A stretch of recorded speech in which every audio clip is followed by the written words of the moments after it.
Hey guys, Anime Gypsy here with another Boruto review, and this chapter has been filled with revelations. A lot of the people from, even before this chapter came out that kept saying that Koji was actually Jiraiya. Those guys must be, just thrilled right now because and I don't know what to think anymore because the evidence is piling up that maybe he is, but still there's stuff that tells me no, he isn't. So it's still an argument, but at this point my mind's been blown. Like really, I have a mind fuck right now. That's the easiest way I could put it. Yeah, no, uh, uh, it's this chapter is amazing. It is. Some elements of BS in it, like the way Boruto won against Ao, but, brush that aside, and maybe if you look at it from the perspective of the inner conflict of Ao, then it makes sense. Where he's overly reliant on science and technology rather than ninjutsu, and that's why he lost. Because he lost faith, which is a faith an element of fantasy, not sci-fi, because sci-fi is all about doubt, all about cold, hard facts, all about technology and technological advancements. Ninjutsu is about spirit. It's about faith. He lost that faith. This is the thing about this chapter. It's called ninjutsu versus science, and this could be taken in a lot of ways. It has a lot of metaphoric meanings to it. The fight between Ao and Naruto in general.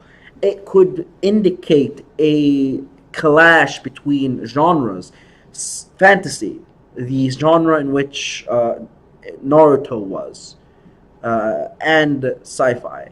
Element in which the element that has been creeping through in the Boruto manga. It's obvious that the new creators of Boruto are just really want to incorporate sci-fi elements into the manga, but at this point they're basically making it clear that the sci-fi elements with this fight will not take over the fantasy elements because ultimately it's Naruto.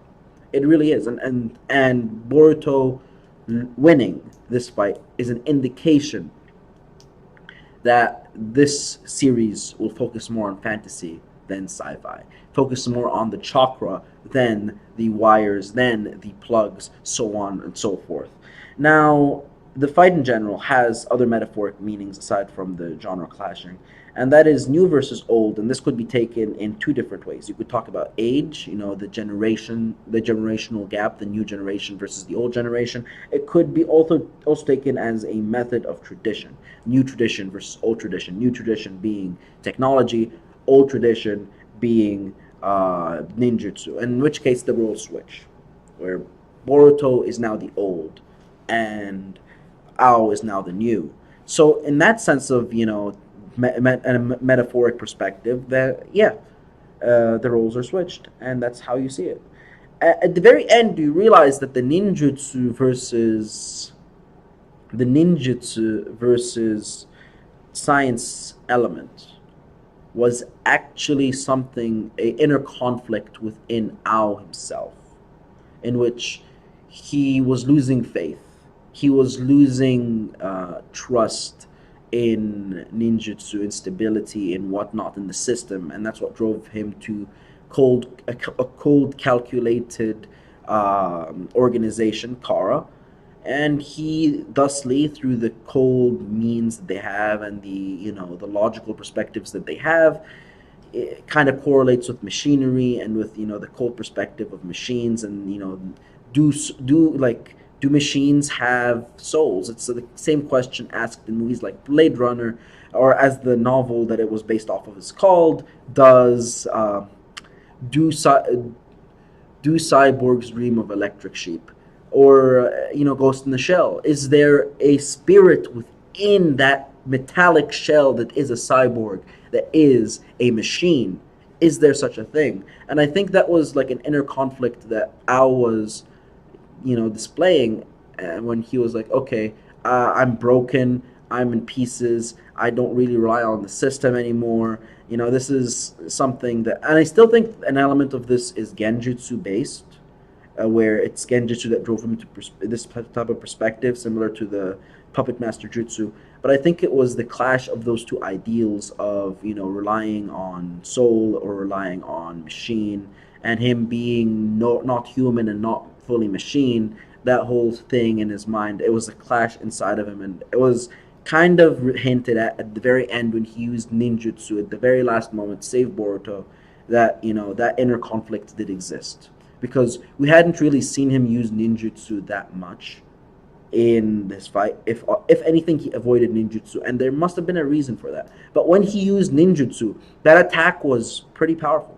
That attack was pretty powerful, and it comes to show you that he was limited for some reason due to a psychological hate for ninjutsu that probably developed from him becoming part metallic, a cyborg, Now, again, this is Kara. Inner makes a move, and we see Kashin Koji.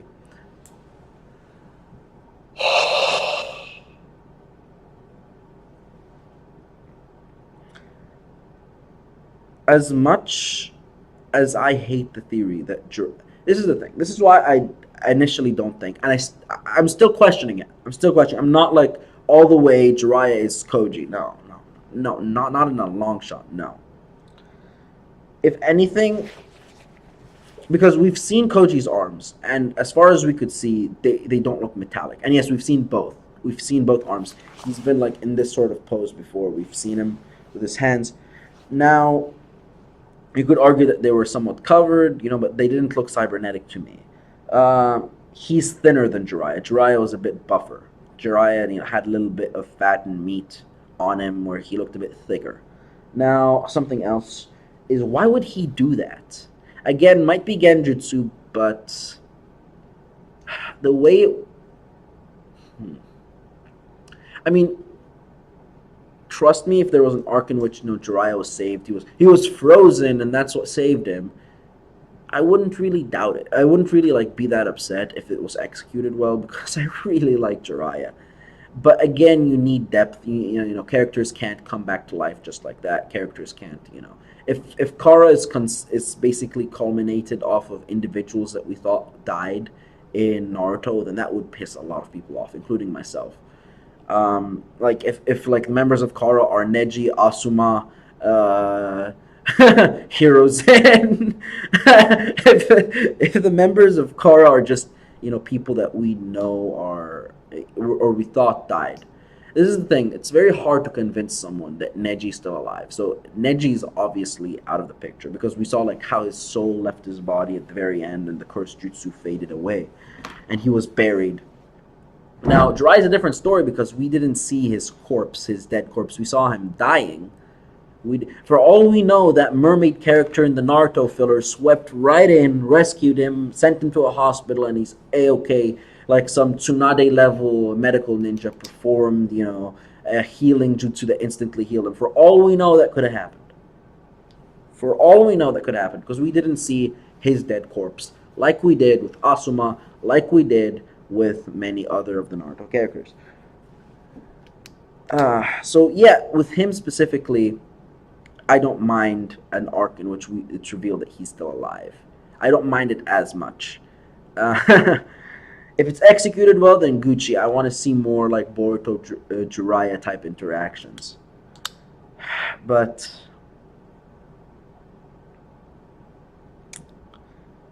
I'm doubtful because of the things I mentioned. Now, to be fair, I'll mention why some people think that's true. It's because he used frog summoning in this chapter. He called him Boruto-kun. He said, "It's great to see you, Boruto-kun," indicating that he always wanted to see Boruto. And why would that be? If it's Jiraiya, then it would kind of make sense. But what's Kara's goal? This is something we don't know. What is Kara's goal? What is Kara planning to do? Used frog summoning.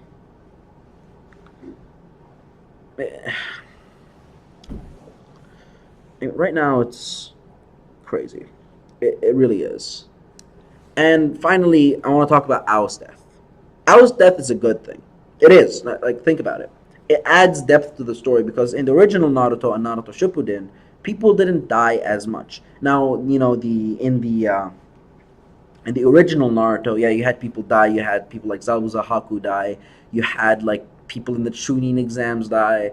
So yeah, you had that sense of okay, people could die like this. You could get introduced to a character and think he's like intimidating, and he's like hot stuff. And then another character like Dara comes up to him and he's like, "Hey, you think you're hot stuff just standing up to me? Well, guess what? Sand burial, you're dead." So yeah, you have the sense of nothing, nobody's safe. And that's nice because you could get introduced to a character, you could really like him, and he could die, and that also like adds legitimacy to the story, and not as much plot armor, which is good. Which is good. Now, what was I gonna say? Used fog. Some okay.